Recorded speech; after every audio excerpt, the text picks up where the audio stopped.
나를 따르려거든 자기를 부인하고 자기 십자가를 지고 나를 쫓을 것이니라.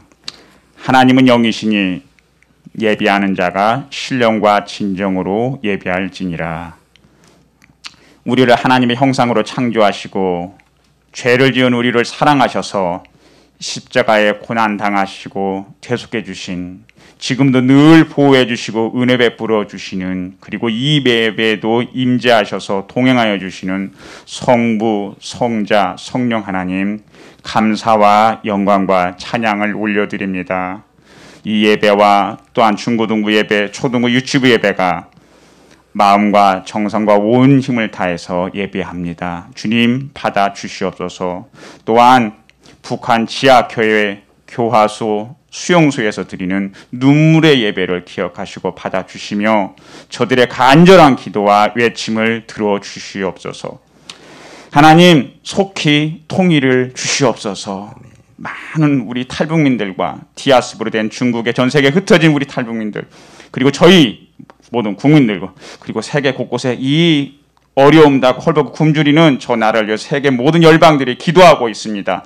우리 모두의 소망입니다. 주님, 신앙의 그리고 자유, 민주 통일을 주시옵소서. 주님, 고향 땅도 가보고 싶고 흩어진 가족들, 친지, 친구들도 속히 볼 수 있게 주시옵소서. 속히 가족들에게 송금할 수 있는 기회를 허락해 주시고 복음을 전할 수 있는 기회를 허락해 주시옵소서. 대북 전단도 속히 자유롭게 날릴 수 있도록 허락해 주시옵소서. 주님, 저 3대의 악한 세습이 속히 종식되고 정말 2천만의 주민들을 노예화가 되어지는 저 상황이 속히 끝나게 도와주십시오. 정말 북한 주민들이 다 죽을 때까지 저 정권을 유지하기 위해 마치 총알 마귀 삼으려는 저 정권이 무너지게 해주옵시고, 속히 저 수령으로 삼아 있는 김정은이 속히 건강을 치시옵소서. 회개하고 주님을 믿고 상대 악습을 회개하게 하여 주시옵소서. 주님, 나라를 위하여서 기도합니다. 모든 사람을 위하여 간구와 기도와 도구와 감사를 하되 임금들과 높은 주위에 있는 사람들을 위하여 하라. 이는 우리가 모든 경건과 단정한 중에 고요하고 평안한 생활을 하려 함이라. 주님 말씀하신 것처럼 주님, 71년 전 이 나라에 동족산잔의 비극이 있었습니다. 6.25. 그러나 주님, 16개국의 연합군들을 보내주셔서 이 나라를 구해주셔서 감사합니다. 그리고 이 시대의 가장 강대국인 저 나라에 180명의 청년들이 와서 그 중에 8만여 명이 죽어지는, 많은 사람을 시체도 찾지 못하는 그런 헌신을 한 이 나라가 세계에 어디 있습니까? 주님의 전능하신 능력으로 구원해 주심을 감사드립니다. 주님, 그들의 순국 선열들과 그들이 지켜진 이 대한민국이 잘 주님 안에서, 자유 안에서, 복음 안에서 민주적인 그 생활을 계속 이뤄나갈 수 있도록 주님 도와주시고 동행해 주시옵소서. 주님, 이 나라를 위해서 정말 간절히 기도합니다. 옛날 중앙 아버지, 유럽의 진화론이 들어와서 하나님의 창조와 복음신당을 흔들어서 많은 지식인들과 학생들이 하나님을 떠났던 그 사례처럼 이 나라의 입법과 사법과 행정이 작용화되어서 정말 아버지, 저 망해가는 나라의 사상을 숭배하고 주님, 이 복음과 기도로 세워진 이 대한민국의 근간과 정통성을 무너뜨리려 하고 있습니다. 주님, 80세 된 어떤 목사님의 말씀처럼 정말 자신이 6.25 동란을 경험하기 전 남로당에 의해서 이 나라가 혼탁되어진 그런 요즘의 어지러움을 지금 느끼게 된다고. 아버지 하나님, 73회 국회의원들이 보안법 폐지를 위하여서 발의를 하고 주님, 동성애 차별을 금지하려고 하는 평등으로, 만인이 평등하다는 그 법으로 위장하여서 차별금지법을 해제하려고 합니다. 주님, 낙태를 해도 이제는 처벌받을 수 없는 그런 상황이 되어버렸습니다. 마치 주님, 한 달이면 낳을 아기를 이미 낙태해버렸는데도 처벌받지 않았습니다. 주님, 말씀하시기를 내 구속자여, 모태에서 너를 지은 나 여호와가 이르노라. 내가 너를 모태에서 짓기 전 너를 알았고 네가 배에서 나오기 전 너를 성별하였다 했던 그 말씀이 요면이 있는데도 뱃속에서부터 성령 충만을 받은 세례 요한 같은 이러한 위대한 선지자도 나왔음에도 불구하고 주님, 정말 마치 생명이 여성의 몸 안에 있느냐 밖에 있느냐 차이뿐, 잉태된 이후부터는 생명을 함부로 해서는 안 되는 우리 인간임에도 불구하고 주님, 우리를 용서해 주십시오. 특별히 이 모든 상황들에 대해서 주님, 우리 한국교회가 깨어서 외치게 해 주시옵소서. 주님, 위장의 명수인 사탄이 광명의 천사로 변하여서 이 시대 때 마치 평등과 자유와 민주라는 표어로 혼란스럽게 하고 분별을 하지 못하게 하고 있습니다. 그러나 주님, 우리에게는, 우리 한국교회와 우리 성도들에게는 거룩한 분별력과 통찰력을 주셔서 잘 분별하게 하여 주시옵소서. 그리고 기도하게 하여 주시옵소서. 주님, 이 나라의 통일을 준비하는 대통령이 이제는 나올 수 있도록 도와주시옵소서. 아버지 하나님, 많은 전문가들이 올해를 넘기지 못할 거라고 북한에 대해서 말하고 있는데 하나님, 통일 대통령을 예배해 주실 줄 믿습니다. 우리가 기도로 준비하게 하옵소서. 또한 특별히 아버지, 이 교회 김건우 목사님을, 담임 목사님을 세워주셨습니다. 올해 3월부터 북한 기독교 총연합회 회장으로 세우셨습니다. 통일을 맞이하는 북기총회 회장이 될 가능성이 너무 많지 않습니까? 주님께서 그것을 예비하게 세우신 줄 믿습니다. 그 아버지 김건웅 목사님께 지혜와 능력과 많은 충실한 중보기도의 사람들을 붙여주시고 많은 협력할 수 있는 조언자들 붙여주시옵소서. 주님, 또한 12월 말에 북교총 주최로 11,000명의 기도회를 예비하고 준비하고자 합나니 주님 함께 동행하여 주시옵시고, 또한 우리 교회가 8월 중순에 대부도 수련회 가지려고 하는 계획이 있사옵니 아버지 하나님, 소연해진 성도들, 이 코로나로 인해서 많이 나오지 못하고 뵙지 못한 성들이 다 모여 기쁘고 즐겁게 주 안에서 즐거워할 수 있도록 축하해 주시옵소서. 주님, 그러기 위해서 코로나가 속히 완화될 수 있도록 도와주고 정책도 완화될 수 있도록 도와주시옵소서. 주님, 오늘 이병재 목사님 강단에 세우셨습니다. 그의 마음을 굳건히 붙잡아 주시옵시고 그의 입술을 성령님께 맡깁니다. 성령께서 주장해 주셔서 기름 부어 주시옵소서. 모두에게 그래서 은혜가 되어지고 회개가 되어지는, 그리고 깨달음을 얻고 주님께 더 충성하는 삶을 살 수 있는 우리 성도들 되게 하여 주시옵소서. 주님, 우리 성도들 안에 투병하시는 분들이 많습니다. 주님, 주장해 주옵소서. 어려움을 당한 자, 홀로 고독하게 된 자, 주님 한 분 한 분 붙잡아 주셔서 주님은 그 신실함과 선하심이 영원하시다는 것, 주께서 세상 모든 만물을 다스리고 계신 것을 확실히 이런 상황들을 통하여서 믿을 수 있도록 주님 축복하여 주시옵소서. 주님, 우리 교회 안에 정말 마음 아파하고 힘들어하는 그런 우리 많은 성도들, 특별히 아버지 탈북민들이 많이 우리 교회에 와서 위로받고 주님 복음을 듣게 해주시고 새 삶을 살 수 있도록 도와주시옵시고, 특별히 아버지 북한 땅, 자신의 땅, 마음이 아프지만 그곳에 복음을 전하고자 하는 그런 많은 사역자들이 나오게 하시며 정말 복음을 들고 산을 넘을 자들, 많은 사역자들이 배출되는 우리 인천 한나라 은혜교회 되도록 축복하여 주시옵소서. 오늘 특별히 또한 예배를 위해서 이 교회를 위해서 피아노로 튜닝으로 또 주일학교를 여러 보이지 않게 섬기고 있는 우리 각 사람 축복하시고 넉넉한 은혜로 하나님 그들의 삶을 채워 주시옵소서. 오늘의 예배 가운데 임재해 주시고 받아주심을 감사드리며 예수 그리스도의 이름으로 기도 올렸습니다. 아멘.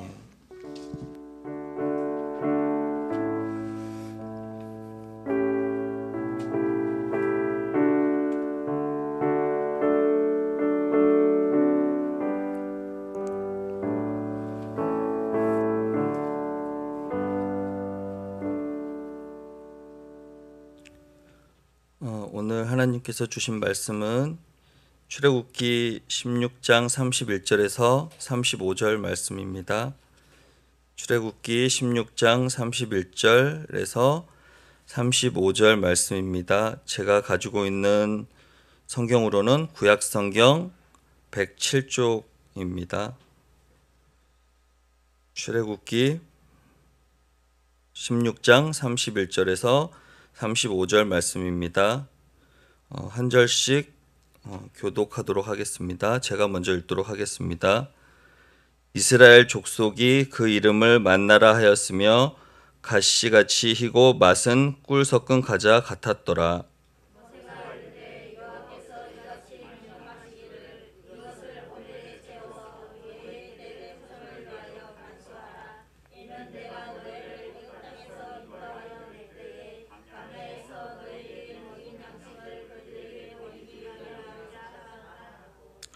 또 모세가 아론에게 이르되 항아리를 가져다가 그 속에 만나 한 오멜을 담아 여호와 앞에 두어 너희 대대로 간수하라.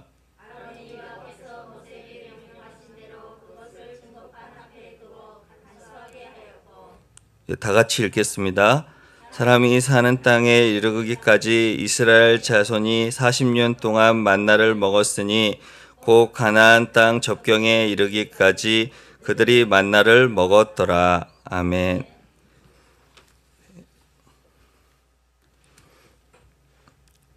예, 오늘은 하늘의 양식이라는 말씀을 가지고 여러분과 말씀을 나누기를 원합니다.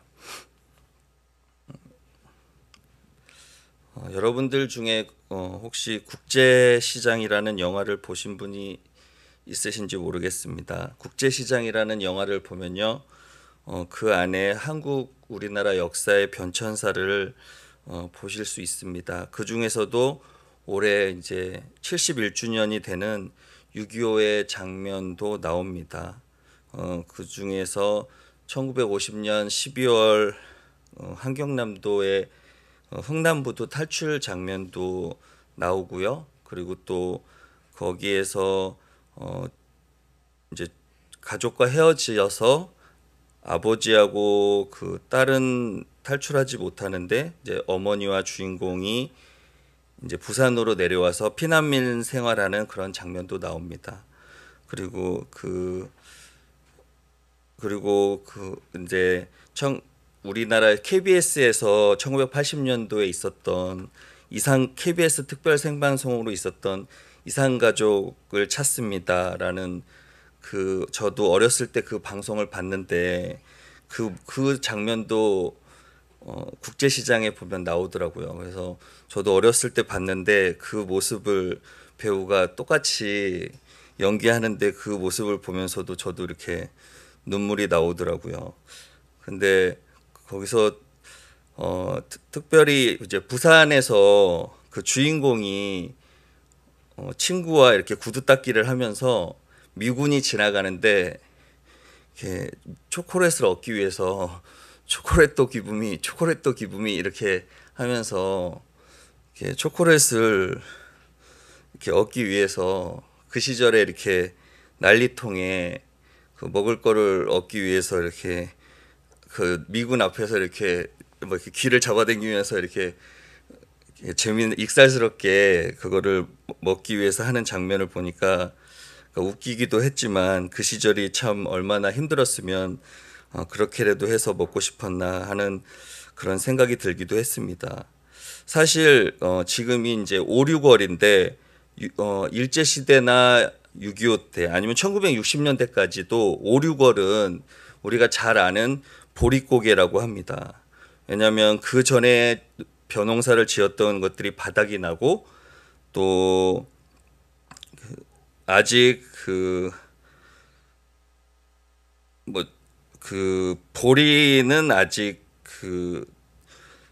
여물지 않아서 식량 사정이 그렇게 좋지 않았던 때가 5, 6월이라고 합니다. 그래서 많은 사람들이 풀뿌리나 나무 껍질로 먹고 많은 사람들이 떠돌아다니는 그런 때가 5, 6월이었기 때문에 지금도 6월 달인데 그 1960년대 지금 이제 뭐 그런 사람들이 없어서 먹는 문제는 없지만 우리 지금 지금 이제 할머니 아니면 그 윗세대들만 하더라도 먹는 것 때문에 많은 문제를 겪고 있죠. 근데 지금도 우리 대한민국에는 아직 먹는 문제 때문에 어려움을 겪고 있지는 않지만 전 세계적으로는 지금 70억 세계 인구 중에 10억 명이 굶주림을 겪고 있다고 하고요. 그 다음에 현재 6초마다 한 명씩 아이들이 굶어 죽고 있다고 합니다. 그래서 이제 세계적으로도 아직 식량 문제는 여전히 해결해야 될 문제이기도 합니다. 그래서 오늘 저희가 읽었던 그런 본문을 배경을 보면은요, 이스라엘 백성들이 출애굽을 해서 이제 엘림을 지나 시내산으로 가는데 한 달 정도 지난 신광야에 도착하게 되는데요. 백성들이 먹을 것이 없어서 모세와 아론한테 지금 불만을 토로하고 있는 상황입니다. 그래서 배가 고파서 불만을 토로하는 것까지는 어느 정도 이해하게 되는데 그 애굽에 있을 때 정말로 그 고된 노동으로 부르짖으면서 하나님께 막 살려달라고 그렇게 소리를 지르면서 탄식해서 하나님께서 출애굽을 시켜 주셨는데 지금 이스라엘 백성들이 정말 이해할 수 없는 말을 하고 있습니다. 출애굽기 16장 3절에 보면은 정말로 내가 애굽 땅에서 고기 가마를 곁에 앉아서 배불리 먹어서 여호와의 손에 죽었더라면 좋았을 것을, 이런 이야기를 하고 있는 것입니다. 그러니까 배가 고파서 얼마나 배가 고팠는지는 모르겠지만 차라리 내가 애굽 땅에서 그냥 그 노예로 있으면서 거기서 그냥 고기 먹으면서 죽었던 게 더 나았겠다라고 지금 모세와 아론한테 예를 얘기하고 있는 게 아니라 하나님을 원망하고 있는 이스라엘 백성들의 모습입니다. 이런 모습을 보면 어떻게 보면 저희들의 삶의 모습과 크게 다르지 않은 것 같습니다. 쉽게 얘기해서 어렵게 취업한 회사에 들어갔는데 취업만 시켜 주십시오 했는데 막상 들어가 보면 일이 너무 고되다고, 하나님 일이 너무 힘들어서 못 살겠습니다 하는 그런 모습이라든가요. 아니면은 이제 결혼 배우자가 안 찾아져 가지고 그렇게 막 고생하고 막 여러 이런 맞선도 보고 소개팅도 하고 하다가 정말 결혼만 시켜주면은 하나님 좋겠습니다 하는데 막상 또 결혼을 해서는 정말 하나님 어떻게 이런 배우자를 만나게 했습니까? 그런 것과 별반 다르지 않은 그런 게 아닌가. 그래서 저도 이런 이스라엘 백성들의 모습이 저의 모습과 비슷해서 딱히 이들을 뭐라고 할 수 없지 않나 하는 생각을 하게 됐습니다. 그런데 하나님께서는 이런 이스라엘 백성들을 벌하지 않으시고 아직 광야에 있는 그들의 미성숙한 그런 신앙의 모습을 아시는지 그들을 벌하지 않으시고요. 만나와 메추라기, 오늘 읽었던 만나와 메추라기로 그들을 먹이십니다. 그래서 오늘 만나에 관한 말씀이 오늘 본문에 나오는 말씀인데요. 만나에 관한 그런 성경 구절은 오늘 읽었던 출애굽기 말고도 민수기나 신명기나 시편에도 나오고 있습니다. 만나에 관해서 잠깐 소개를 드리면 만나는 히브리어로 만후라고 읽습니다. 만나의 뜻은 이것이 무엇이냐라는 뜻입니다. 그러니까 이스라엘 백성들도 이게 만나가 하나님이 내려주셨는데 처음 보는 것들이 이렇게 펼쳐져 있으니까 아무래도 이게 뭔지 몰랐던 것 같아요. 그래서 히브리어로 만나는 이것이 무엇이냐라는 것입니다.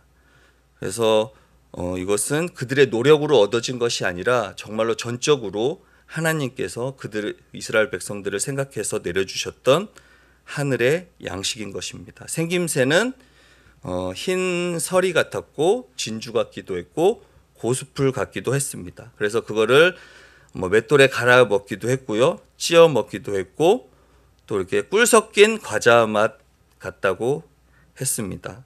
그래서 근데 이 만나는요 되게 재밌는 게 밤에 다들 자고 있는데 밤에 이렇게 이슬과 같이 이렇게 밤에 내립니다. 밤에 내려서 해가 뜨기 전에 새벽에 이렇게 걷어서 먹어야 됩니다. 아니면 해가 뜨면 이 만나가 다 녹아버려서 먹을 수가 없게 되고요. 또 만나는 그리고 하루씩치만 걷어가야 되지 그 이상을 걷어가면 그 다음 날은 다 썩어서 냄새가 나서 먹을 수가 없게 됩니다.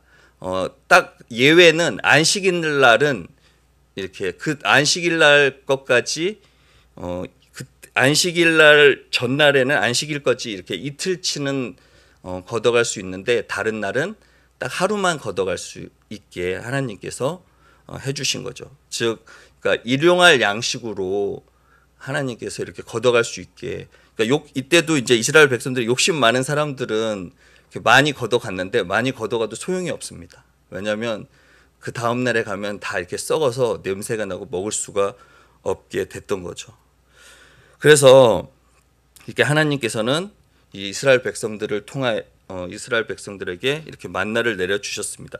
사실 하나님께서는 아담과 하와에게 정말 일하지도 않아도 되게 풍성하게 정말로 먹을 것을 에덴 동산에서 내려 주셨죠. 그렇지만 우리가 범죄한 다음에 정말 우리가 에덴 동산에서 범죄한 다음에 우리는 평생 수고해야 되고 땀 흘려야 될 수밖에 없게 된 것입니다.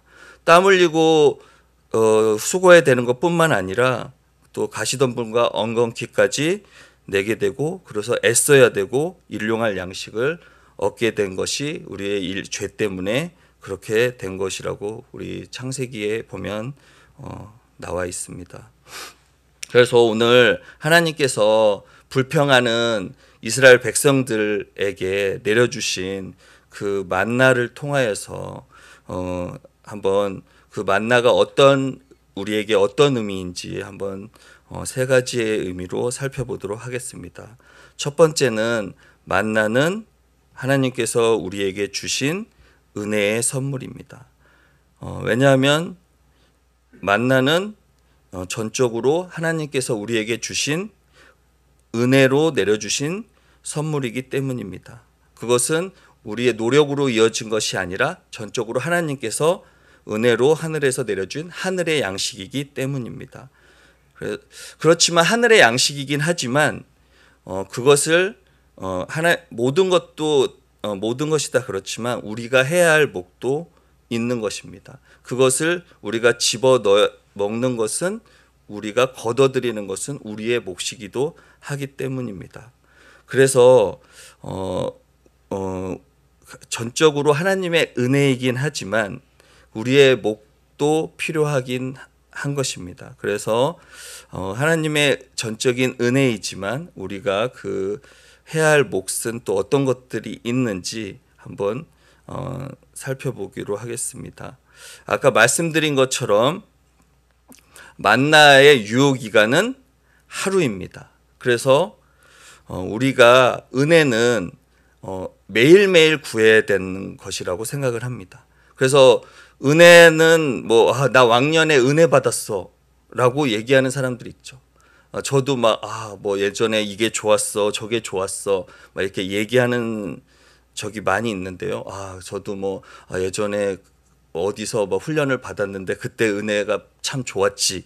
그런데 사실 은혜라는 것은 물론 과거에 받은 은혜를 통해서 지금 다시 도전을 받는 것도 좋지만 은혜는 왕년은 없습니다. 지금 내가 또 받아야 되는 것이 은혜입니다. 그래서 만나의 유효 기간이 하루인 것처럼 우리에게 받아야 되는 은혜는 우리가 매일매일 받아야 되는 것입니다. 그리고 만나는 아까 말씀드렸던 것처럼 밤에 이슬과 같이 멀리 내리지 않고 그 이스라엘 백성들이 있었던 천막 주위에 내렸습니다. 멀리 갈 필요가 없이 장막 주위에 내렸던 것입니다. 그래서 그것을 거두기 위해서 멀리 갈 필요가 없었습니다. 그래서 이스라엘 백성들도 그 만나를 거두기 위해서 가까운 곳에서 그 만나를 찾을 수 있었던 거죠. 그래서 우리가 은혜를 구할 때도 굳이 먼 곳에서 찾을 필요가 없는 것입니다. 우리가 은혜와 감사를 찾을 때 가까운 곳에서 우리 주변에서 감사를 찾을 수 있는 것이라고 생각이 듭니다. 가족들에게서 또 주위 친구들에게서 또 우리 그 교회 안에서 가까운 곳에서 우리의 은혜와 감사를 찾을 수 있으면 좋겠습니다. 마지막으로 이 만나가 내린 것은요. 오늘 말씀을 35절에 보면요.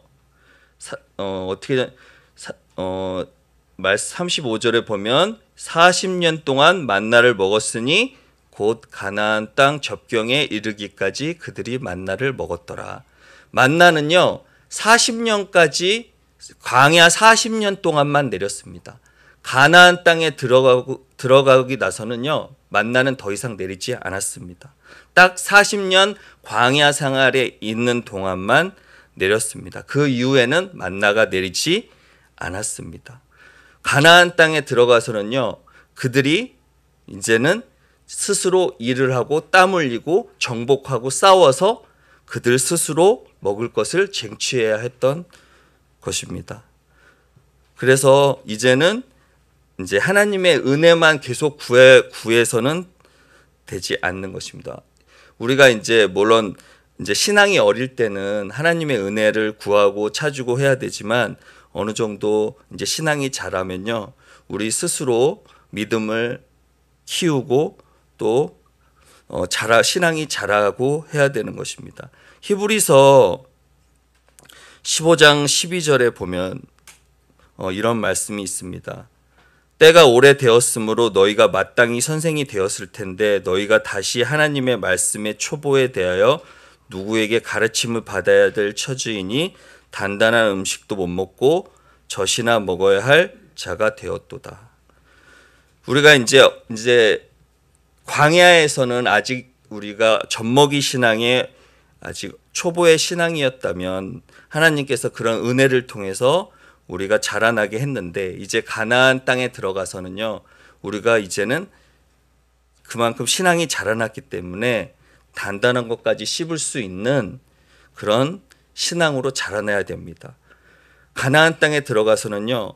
그 땅을 정복해야 하고 그들과 싸워야 되고 일을 해야 되고 애써야 하고 그리고 신앙이 자라나야 됩니다. 더 이상 이젠 어린아이처럼 굴면 안 되는 것입니다.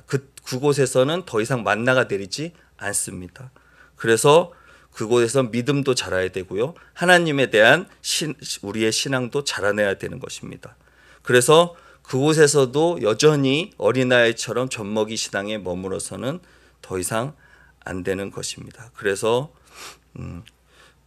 하나님의 은혜를 구하는 것도 물론 필요하지만 우리가 정말로 이제는 그 신앙이 자라서 마땅히 선생까지 자랄 수 있으면 좋겠습니다.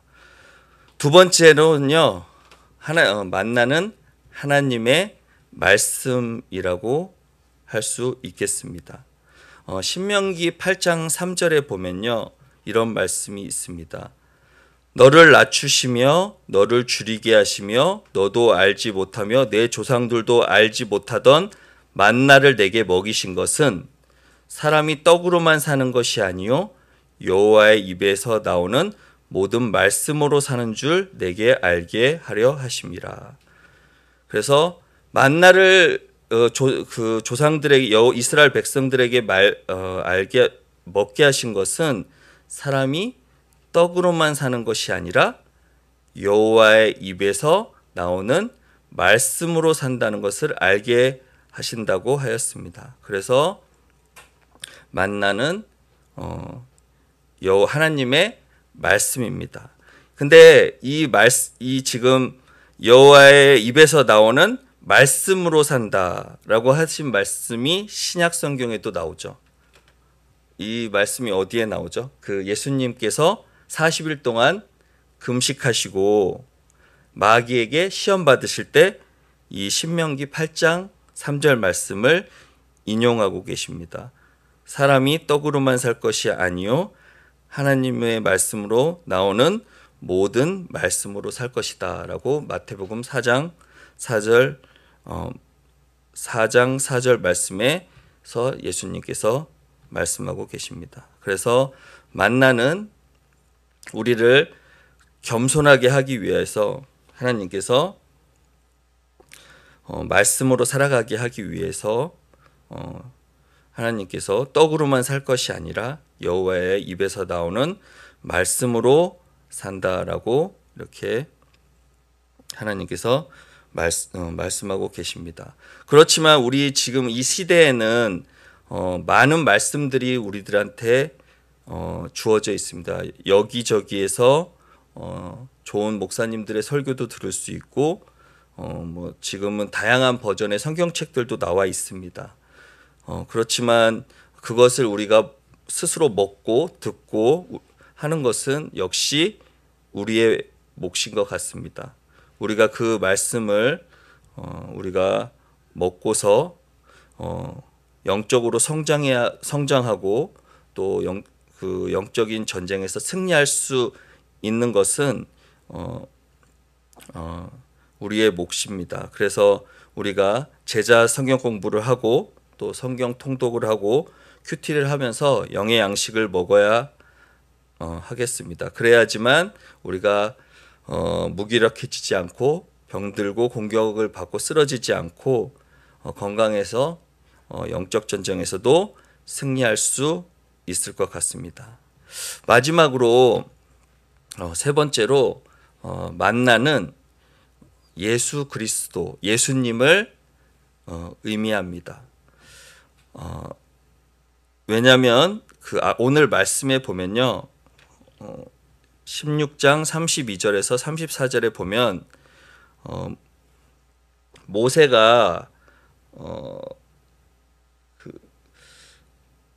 아론에게 일러서 그 항아리에다가 금 항아리에다가 만나를 보관하도록 합니다. 그런데 이 다른 만나들은 다 하루만 지나면 썩잖아요. 근데 이 언약궤 안에 있는 십계명 두 돌판과 아론의 쌍난 지팡이와 금 항아리에 있는 만나는요, 썩지를 않습니다.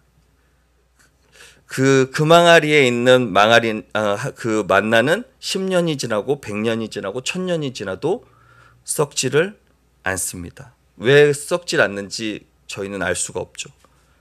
다른 만나들은 하루만 지나면 다 썩는데 이 금항아리에 있는 만나는 썩거나 냄새가 나지 않습니다. 다른 만나들은 다 유효기간이 있었는데요, 이 법궤 안에 있는 항아리에 있는 만나만 썩지를 않았습니다. 그래서 요한복음 6장 48절에서 51절에 보면요, 이런 말씀이 있습니다.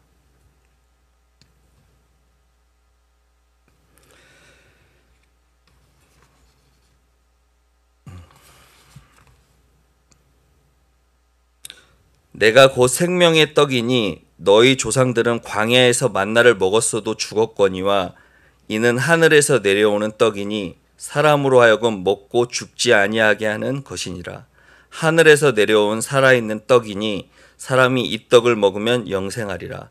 내가 줄 떡은 곧 세상의 생명을 위한 내 살이니 하시니라. 그래서 예수님은 오늘 요한복음 말씀에서 말씀하신 것처럼 생명의 떡이시고 살아있는 떡이시고 세상을 위한 하늘에서 내려온 떡입니다. 그래서 만나는 요한복음 아까 말씀처럼 조상들은 광야에서 만나를 먹어서 다 죽었습니다. 그렇지만 예수님은 하늘에서 내려온 떡인데요. 이 떡을 먹으면 영생을 얻고 또 영원히 죽지 않는다고 하였습니다.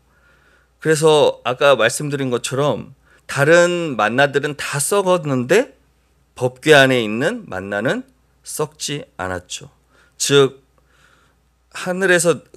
그래서 하늘에서 내려온 떡, 즉 살아있는 떡, 즉 예수님을 먹으면 영원히 사는 것처럼 이 만나도 법궤 안에 있었던 금항아리 안에 있던 만나도 상징적으로 예수님을 보여준다고 할 수 있는 것입니다. 그래서 예수님께서도 유월절 만찬에서 제자들과 떡을 떼시면서 이렇게 말씀하셨죠. 이것은 내가 너희에게 주는 나의 살이다 라고 말씀하셨습니다. 그래서 우리가 성만찬 때마다 우리 떡을 나누는데요. 그래서 우리가 그 예수님의 떡을 먹으면서 예수님의 살아있는 떡, 생명의 떡을, 그 영원한 생명이 담겨져 있는 떡을 먹게 되는 것입니다. 그래서 우리가 예수님께서 우리에게 영생을 주시는 그런 분이심을 우리가 알게 되는 것입니다. 그래서 우리가 지금까지 말씀을 나눴는데요. 다시 한번 그 말씀을 정리해 보면요. 예수님 만나는 하나님께서 하늘의 양식으로 주신 은혜의 선물입니다. 우리의 노력으로 된 것이 아니라 하나님이 전적으로 은혜로 주신 하늘의 양식입니다. 우리 그 이스라엘 백성들이 그런 노력이 하나도 들어간 것이 아닌 하나님께서 전적으로 은혜로 주신 그런 전적인 은혜의 선물이죠. 그렇지만 거기에는 우리의 노력도 그 만나를 거두기 위해서는 우리의 노력도 필요했습니다. 그리고 두 번째로 만나는 하나님의 말씀입니다. 하나님께서는 우리가 떡으로만 사는 것이 아니라 여호와의 입에서 나오는 모든 말씀으로 사는 것을 알게 하시기 위해서 만나를 먹이셨다고 했습니다. 그래서 우리는 말씀을 먹고 영적으로 성장하고, 그래서 늘 영의 양식인 말씀을 먹고 성장해야겠습니다. 마지막으로 아까 법궤 안에 있는 만나는 금항아리에 있는 만나는 썩지 않았다고 했습니다. 그래서 광야에서 만나를 먹은 사람들은 다 죽었지만 예수님, 즉 하늘에서 내려온 살아있는 떡, 즉 예수님을 먹은 사람들은 영생을 얻게 된다고 하죠. 우리가 예수님을 믿으면 영원히 산다고 하죠. 그래서 마지막으로 만나는 예수 그리스도를 상징한다고 할 수 있겠습니다. 그래서 마지막으로 여러분,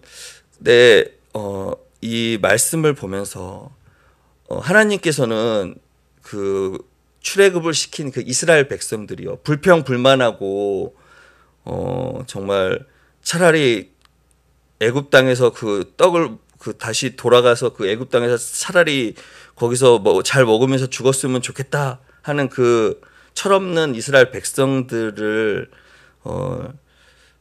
혼내키지 않으시고 그들에게 만나를 먹이셨는데요.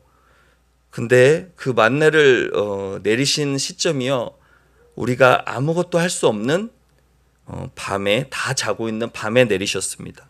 우리가 아무것도 할 수 없는 밤에 내리고, 그리고 새벽에 눈을 떴을 때 이슬과 함께 그 만나가 내려져 있는 것이죠. 그런데 하루도 쉬지 않고 40년 내내 신실하게 하나님께서는 성실하고 신실하게 그 만나를 이스라엘 백성들에게 그 가나안 땅에 들어갈 때까지 내리신 것입니다. 하나님께서는 이렇게 한 번도 실수하지 않으시고 이렇게 만나를 꾸준하게 그 이스라엘 백성들을 아직 신앙이 미숙한 광야는 거쳐가는 곳이죠. 우리가 아직 잠자리도 부족하고 불편하고 거기 아직 정착지인 가나안이 아니라 거쳐가고 우리가 지나가야 되는 그런 곳인데, 그런 곳에서 하나님께서는 정말로 신실하고 성실하게 만나를 내려주셨습니다. 그런 하나님을 한번 믿어보시면, 그 하나님을 다시 한번 붙들어 보시면 어떻겠습니까? 하나님께서 혹시 여러분들 가운데 믿음이 흔들리고 계신 분들이 있다면, 또 하나님이 섭섭하게 하신 일이 있으셔서 또 그 하나님에 대한 원망이 있으신 분들이 있다면, 오늘 그 40년 동안 만나를 내리신 그 정말 신실하고 성실하신 그런 아빠 하나님인 그 하나님을 더욱더 한번 의지하시고 붙들어 보는 그런 계기가 되면 좋겠습니다. 그리고 또한 오늘 그 금항아리에 있었던 그 예수 그리스도 생명의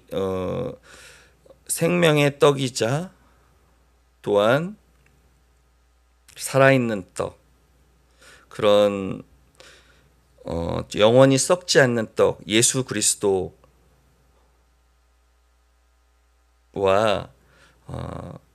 더욱더 친밀한 시간을 갖는 시간을 갖기를 권면을 드립니다. 그 예수님만을 더 바라보시고 예수님께 더욱더 시간을 더 드리시면 좋겠습니다. 가정의 문제든 일터의 문제든 관계의 문제든 신앙의 문제든 우리의 삶의 모든 문제의 해결책은 예수님이라고 생각이 듭니다. 왜냐하면 예수님 안에 생명이 있고 예수님 안에 구원이 있고 예수님 안에 모든 해결책이 있다고 생각합니다. 그래서 말씀을 통해서든 큐티를 통해서든 찬양을 통해서든 예수님을 더욱더 알아가고 예수님께 더욱더 시간과 장소를 들여서 예수님과 더 많은 시간을 보내시면 좋을 것 같고요. 구체적으로는 복음서를 통해서 예수님의 그런 말씀이나 행적을 공부해 보는 것도 더 좋을 것 같습니다. 그래서 예수님께서 이제 그래서 예수님을 더욱더 닮아감으로써 이제 젖먹이 신앙에서 벗어나서 단단한 것까지 씹을 수 있는 그래서 아까 집사님께서 기도하셨던 것처럼 자기 십자가를 지고 예수님을 기꺼이 따라갈 수 있는 사명의 자리에까지 나아갈 수 있는 그런 놀라운 은혜와 영적 돌파가 저와 여러분들에게 있기를 축복합니다. 기도하시겠습니다.